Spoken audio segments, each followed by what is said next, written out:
Can the FAA re-examine your airman certificate? Well, actually, they can. If you've ever been in the FBO and you've heard flight instructors jokingly say the FAA is going to 709 your certificate, what they're referring to is US Code 44709, which grants the administrator the authority to re-examine any airman certificate with reasonable basis when a lack of competency is shown. Reexaminations are not a real common thing, but they do happen. Usually they're associated with an accident or an incident when the root cause has shown to be a lack of competency, which contributed to that accident or incident. And the FAA needs to re-examine you with a check ride to ensure that you are competent and able to hold that airman certificate. Additionally, you may see a re-examination associated with poor performance of a designated pilot examiner.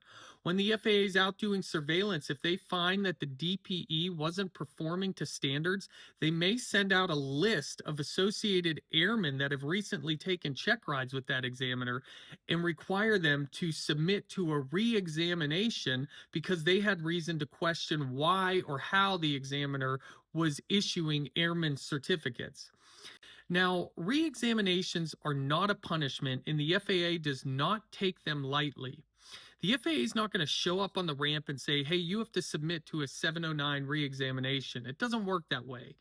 It's a formal process, and they're going to notify you, usually in letter form, and they're going to give a reasonable basis, and they're going to write in there why they have reason to question your competency.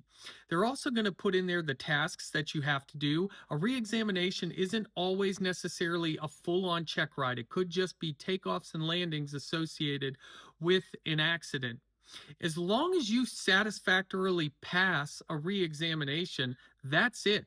There's no certificate action. There's nothing that goes on your airman certificate. You've proven yourself worthy of holding that airman certificate. If it's unsatisfactory, generally the FAA will allow you some training and encourage you to get training and then do another submission of a re-examination.